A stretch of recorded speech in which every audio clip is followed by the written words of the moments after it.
Salam alaikum wa rahmatullah et bienvenue dans cette nouvelle vidéo consacrée à la correction de l'exercice numéro 14 du chapitre Les suites numériques. Considérons la fonction numérique f de la variable réelle x définie sur l'intervalle i, l'intervalle fermé 1/2, 3/2 par f de x égale la racine carrée de 1/2 fois x plus 3. A.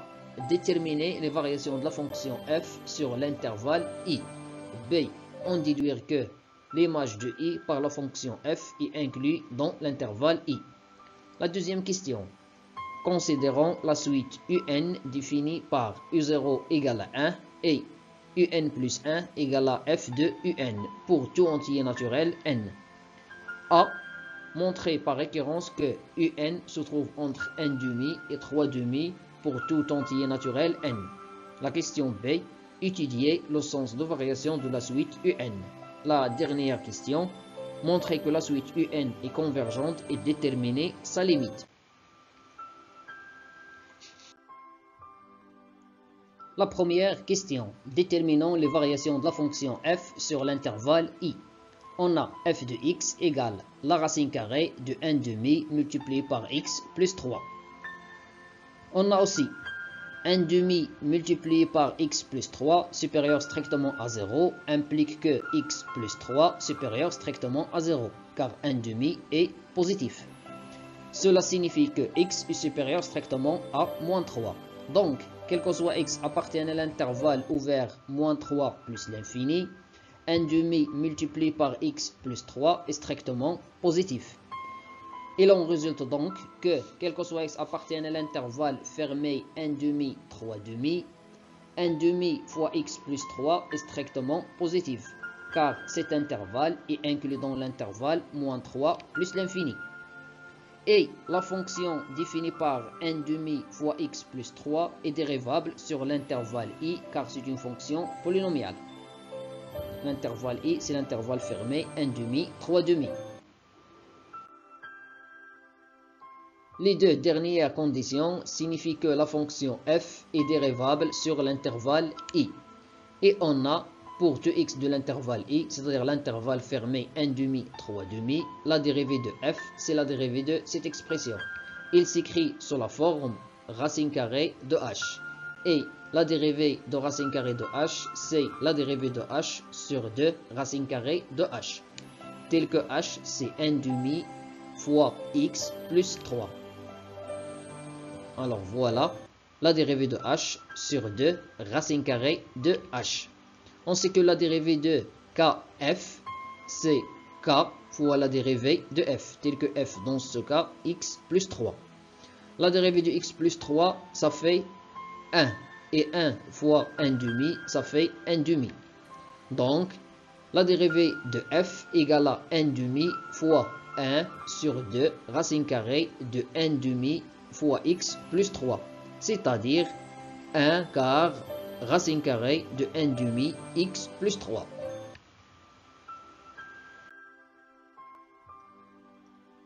Do pour 2x appartiennent à l'intervalle fermé 1/2, 3/2, f' de x égale 1 divisé par 4 racine carrée de 1/2 x plus 3. Comme pour 2x appartiennent à l'intervalle i, f' de x est supérieur strictement à 0, car celui-là est strictement positif et 1 est strictement positif. Alors, la fonction f est strictement croissante sur l'intervalle i. La question 1b. Déduisons que f de i inclus dans i. D'après la question précédente, on a f est strictement croissante sur l'intervalle i, alors cela signifie que l'image de i par la fonction f égale l'intervalle qui contient comme extrémité l'image de 1/2 par la fonction f et l'image de 3/2 par la fonction f. J'ai gardé l'ordre des extrémités car la fonction f est strictement croissante. Alors, calculons l'image de 1/2 par la fonction f et l'image de 3/2 par la fonction f. On a f de x égale la racine carrée de 1/2 x plus 3. Pour calculer l'image de 1/2 par la fonction f, il suffit de remplacer x par 1/2. 1/2 plus 3, on va mettre au même dénominateur, c'est 1/2 plus 6 sur 2. 6 plus 1, ça fait 7. Donc on trouve 7/2. 7/2 fois 1/2, c'est 7 sur 4. Et racine carrée de 7 sur 4, ça fait racine carrée de 7 divisé par 2. Même chose, pour calculer l'image de 3/2 par la fonction f, on va remplacer x par 3/2. Après, on va mettre au même dénominateur. 3/2 plus 6/2. Ça fait 9/2. 9/2 fois 1/2, ça fait 9 sur 4. Et racine carrée de 9 sur 4 égale à 3 sur 2.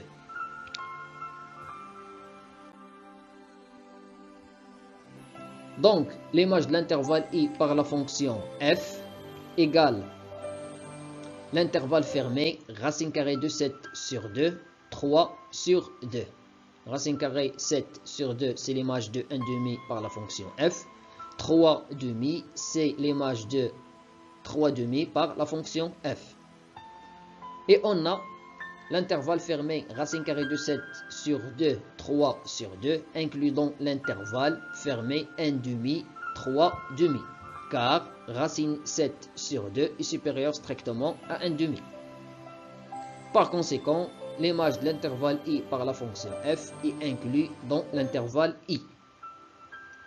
La question 2a, montrant par récurrence que un se trouve entre 1/2 et 3/2 pour tout entier naturel n.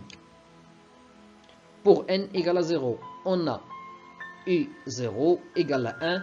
Alors, cela signifie que U0 se trouve entre 1/2 et 3/2.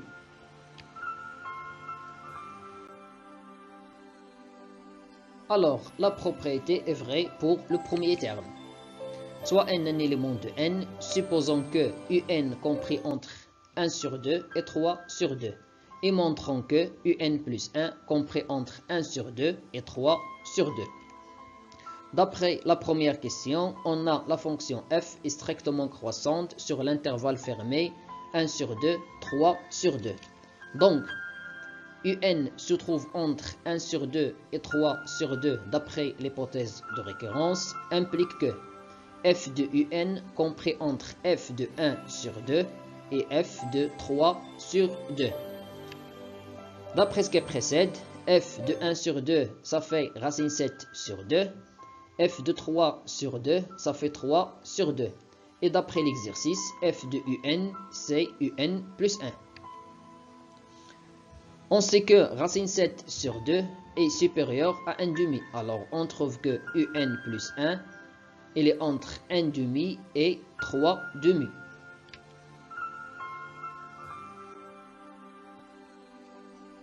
D'après le principe de récurrence, quel que soit n appartienne à n, un se trouve entre 1 sur 2 et 3 sur 2. La question de B. Étudions le sens de variation de la suite un. Pour cela, on doit calculer la différence un plus 1 moins un. Un plus 1, c'est f de un. Alors, on va remplacer par son expression. Donc, on trouve la racine carrée de 1/2 un plus 3 moins un. Pour déterminer le signe ici, on va multiplier par le conjugué. A moins B, son conjugué A plus B. Et puisqu'on a multiplié par cette expression, alors on doit diviser par la même expression pour avoir l'égalité. Le nominateur, il est sous la forme d'identité remarquable numéro 3. A moins B, tout multiplié par A plus B, c'est A carré moins B carré. Ici, on va éliminer la racine carrée, alors on obtient 1 sur 2, un plus 3 moins un au carré. Et bien sûr, tout divisé par la racine carrée de 1/2 un plus 3 plus un.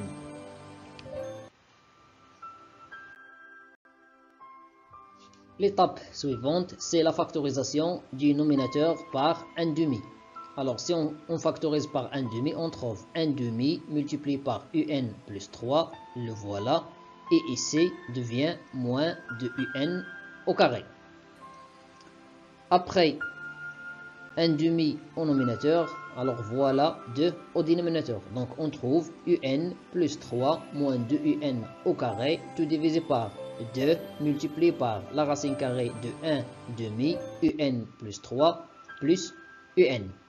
Comme un se trouve entre 1 demi et 3 demi, alors le signe de cette différence, un plus 1 moins un, est celui du nominateur.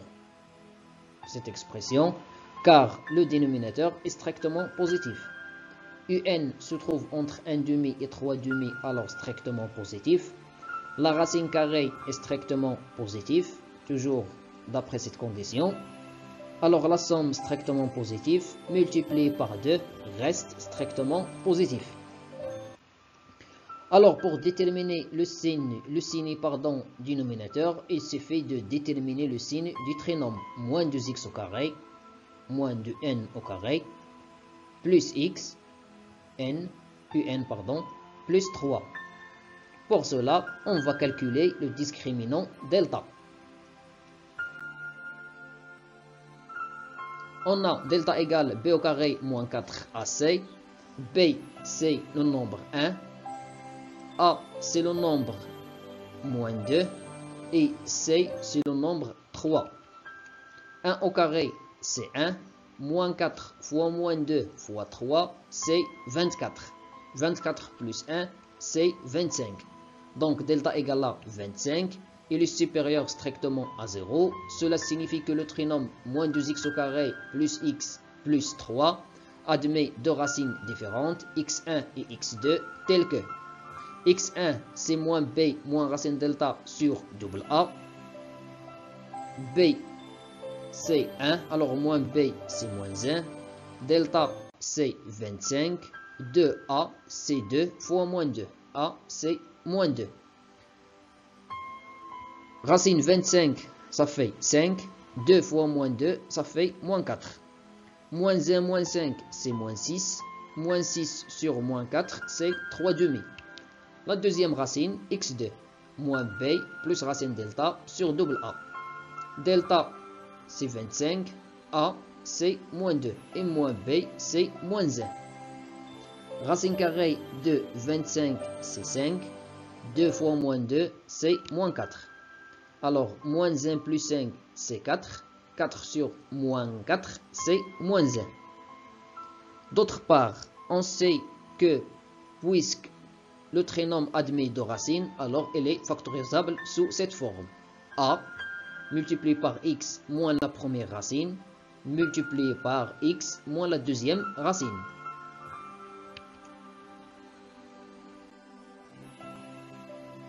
La première racine, c'est 3 demi. La voilà. La deuxième racine, c'est moins 1. Alors, moins 1, ça fait plus 1. Après, on va multiplier ce binôme par moins 2. Donc, moins 2 fois x, ça fait moins 2x. Moins 2 fois moins 3 demi, ça fait 3. Alors, on trouve moins 2x au carré plus x plus 3 égale 3 moins 2x. Tout multiplié par x plus 1. Et l'on résulte que, quel que soit n appartienne à n, un plus 1 moins 2 un au carré égale 3 moins 2 un, tout multiplié par un plus 1. On a un compris entre 1 demi et 3 demi, implique que si je multiplie par moins 2, l'ordre change, moins 2. Alors, moins 2 et n, compris entre moins 2 fois 3 demi, j'ai changé l'ordre, moins 2 fois 1 demi. Moins 2 fois 3 demi, c'est moins 3. Moins 2 fois 1 demi, c'est moins 1. Après, on va ajouter 3 au côté. L'ordre ne change pas. Alors, plus 3 et plus 3. Moins 3 plus 3, ça fait 0. Moins 1 plus 3, ça fait 2. Donc, on trouve que 3 moins 2 un se trouve entre 0 et 2.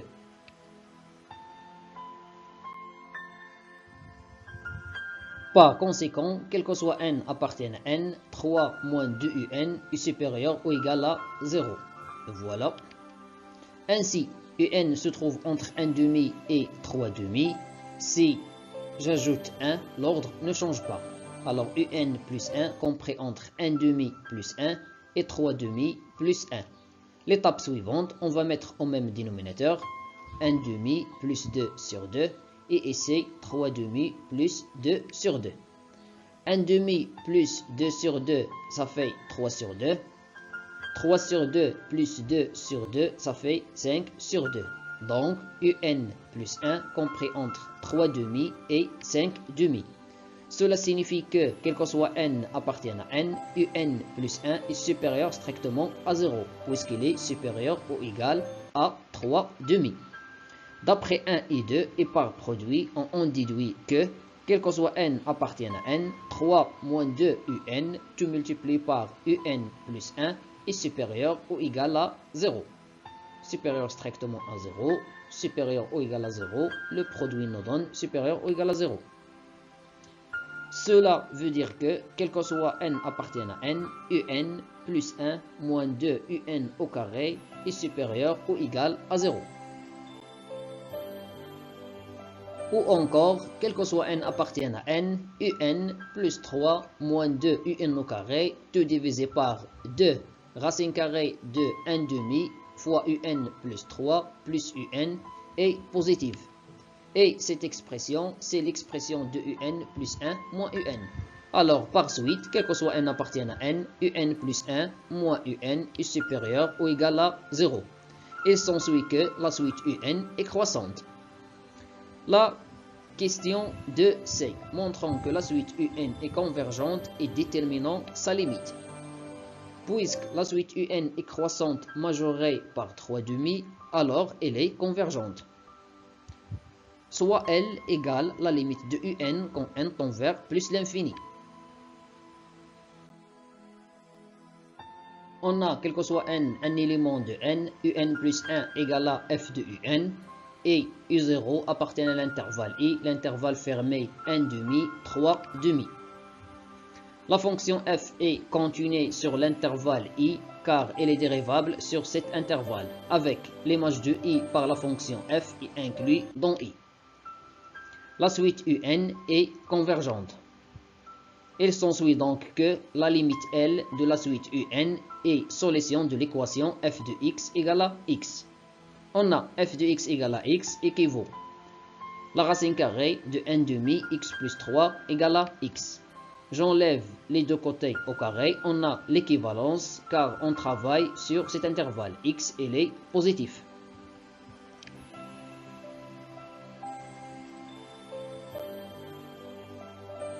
Alors ici, on va éliminer la racine carrée. On obtient 1 demi multiplié par x plus 3. Après, on va multiplier les deux côtés par 2. On obtient x plus 3 égale à 2x au carré. Pour avoir cette expression, il suffit de transférer 2x au carré vers le premier côté. Devient moins 2x au carré. Ce trinôme est déjà factorisé. C'est 3 moins 2x multiplié par x plus 1. Produit de deux termes égal à 0, c'est l'un des termes égal à 0. Après, je transfère moins 2x vers le deuxième côté, devient 2x. Pour avoir x, il suffit de diviser les deux côtés par 2. Donc on trouve x égale à 3 demi. Et ici, j'ai transféré 1 vers le deuxième côté, devient moins 1. Alors, on trouve x égale à 3 demi ou bien x égale à moins 1. D'où la limite L égale 3 demi ou bien moins 1. Comme la suite un se trouve entre 1 demi et 3 demi, alors cela signifie que sa limite se trouve entre 1 demi et 3 demi. Et par suite, L, c'est la limite de un quand n tend vers plus l'infini, égale à 3 demi, car 3 demi vérifie cette condition. Finalement, mes chers élèves, je vous remercie pour votre attention et à la vidéo prochaine, Inch'Allah.